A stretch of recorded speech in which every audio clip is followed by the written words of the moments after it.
네, 22년 한 해가 이렇게 마감되었습니다. 뭐 슬프게도 예고된 대로 외국인들의 베팅대로 급락이 나왔습니다. 급락이 나오고 나서 인버스는 무지막지하게 샀네요. 3월 달을 향해서 사실 좋아지는 포지션을 만들다가 오늘 외국인들이 선물 매도를 좀 많이 하면서 조금 약해지긴 했습니다. 그러나 마지막에 종가로 위클리 옵션 만기 때 292.5 풋에 어, 풋에 승리를 만들어 주고 나서 바로 외국인들이 종가로 조금 덜어내는 그런 모습을 보였고, 또 풋옵션에서 80억 정도를 청산을 하는 모습을 보였죠. 풋옵션 매도 80억, 여기 이 부분이요. 아주 최악은 아닌 수급으로 끝났습니다. 다행히 다음 주 새해가 되면 뭐 초반에는 좀 고전할 수는 있겠지만 음, 뭐 1월이 지나고 2월물, 3월물로 가면 갈수록 그래도 좀 살릴 수 있는 정도의 최소한의 방어 정도는 보이고 있다. 이 정도로 어, 보이고요. 어쨌든 여기서 급락이 예정돼 있기 때문에 계속 보수적으로는 말씀을 드려왔습니다. 예, 어느 카톡방에서든 뭐 이미 지금 출연을 했고, 뭐 한 방이 더 나오냐 마냐 정도까지는 뭐 내년도의 상황 분위기를 좀 봐야 될 것 같아요. 나올 수도 있고, 나온다면은 외국인들이 설계해둔 뭐 287.5나 뭐 하여튼 290 밑에까지도 침범할 수도 있습니다.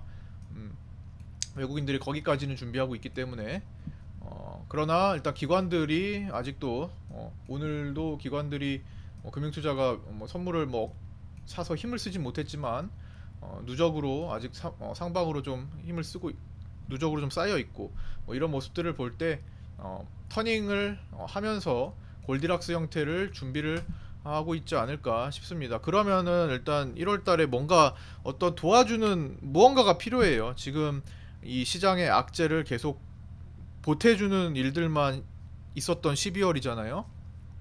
뭐 금리 인상이 더 강해질 것으로 결정이 됐고, 뭐 인플레이션율은 좀 잡히고 있지만 그걸로도 부족했던 거고, 뭐 중국에서 코로나를 이제 극복하고 위드 코로나로 가려고 하는 게 호재로 볼 수도 있었지만 어, 확진자와 사망자가 너무 많아지니까 또 봉쇄로 가지 않을까. 또 전 세계가 또 중국에서 여행을 또 많이 예약을 하고 그랬잖아요. 그러면서 또다시 퍼지지 않을까, 또다시 퍼지면서 경제가 또 위축되지 않을까 하는 그런 부담감들이 또 시장에 악재로 작용하면서 나스닥이 더 밀렸고 뭐 이런 모습들을 보였습니다.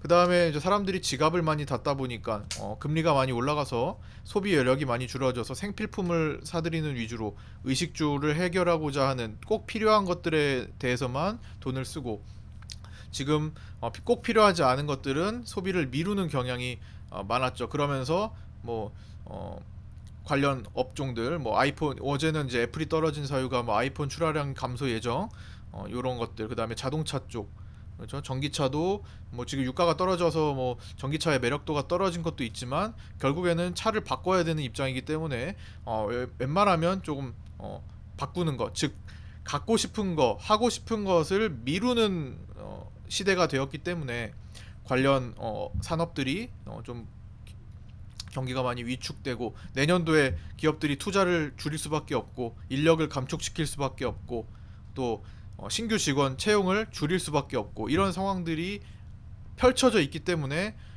올 한 해 끝까지 눌러댄 것 같습니다. 증시는 앞으로 일어날 모든 일들을 가장 우려를 크게 반영을 해서 움직이는 거기 때문에 6개월 이상 선반영을 한다고 보시면 됩니다. 앞으로 6개월 뒤에 뭔가 개선이 될 거라고 생각이 드는 그 순간부터 시장이 회복되기 시작할 거예요. 경기는 사이클입니다. 사이클이기 때문에 한쪽으로 계속 진행될 수는 없어요. 이런 사이클이 반복되기 때문에 지금처럼 후퇴가 진행되는 시기 동안에는 먼저 앞서서 증시가 올해 많이 빠졌던 거고요. 다시 침체 구간을 딛고 금리 인하가 기대가 되는 시기가 언젠가는 오겠죠. 그거를 앞서서 먼저 증시는 저점을 통과하는 모습을 먼저 보일 겁니다. 2000 2000년 이전에 IMF 시기 이후로 봤을 때 연봉이 연속적으로 2번 떨어진 적은 없었습니다. 그 취약했던 2007, 8년 서프라임 때도 연봉이 한 해로 떨어졌어요. 2008년에. 물론 많이 떨어지긴 했지만 연봉이 2해 연속 떨어진 적은 우리나라로 기준으로 IMF 시기 말고는 없었습니다. 근데 지금이 IMF 외환위기도 아니고 2008년처럼 금융 시스템 위기도 아닙니다. 예. 금리가 인상되면서 돈이 풀렸던 거를 좀 긴축 좀 걷어들이는 그런 시기이기 때문에 충분히 극복 가능하다고 봅니다.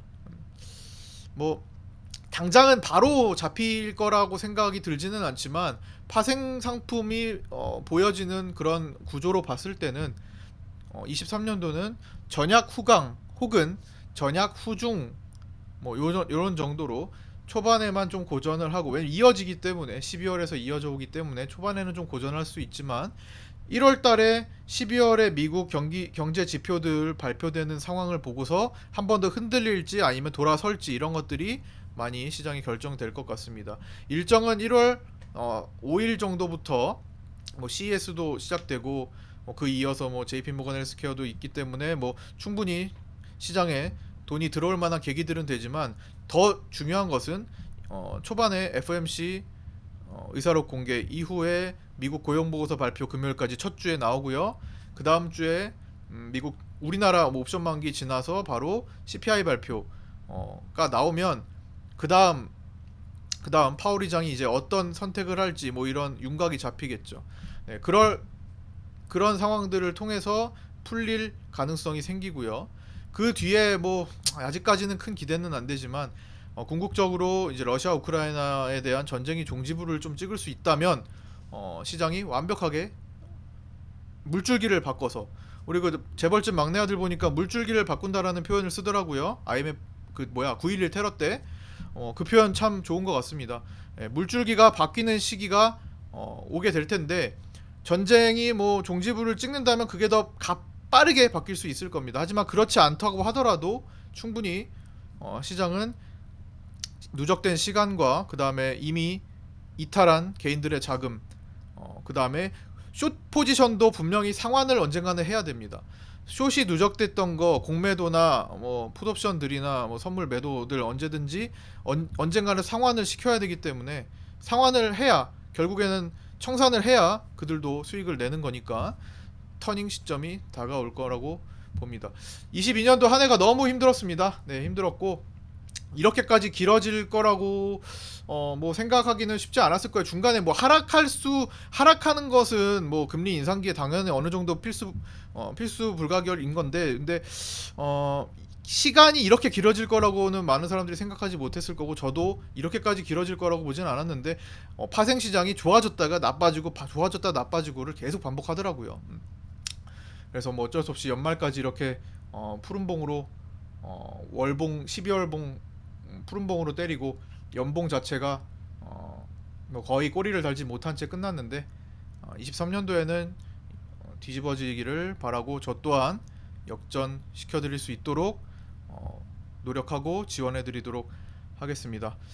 네, 23년도에 우리 정혜원 방 분들, 그다음에 방송 시청해주시는 분들 좋은 일들 있기를, 22년도 덮어내고 좋은 일들 있기를 바랍니다. 모두 새해 복 많이 받으시고요. 23년 첫 방송에서 뵙도록 하겠습니다. 1월 2일은 10시 개장이니까요. 1시간 늦게 방송을 키도록 하겠습니다. 모두 고생들 많으셨습니다. 새해 복 많이 받으세요. 감사합니다. 구독과 좋아요, 알림 설정도 부탁드릴게요. 각자 계신 카톡방에 덕담 인사 서로 응원하는 그런 인사도 나누셨으면 좋겠습니다. 다 그런 게 좋은 기운이 되실 거고요. 네, 여기 방송보다는 각자 계신 카톡방에다가 좀 부탁드리겠습니다. 네, 감사합니다. 마칠게요. 새해 복 많이 받으세요. 수고하셨습니다.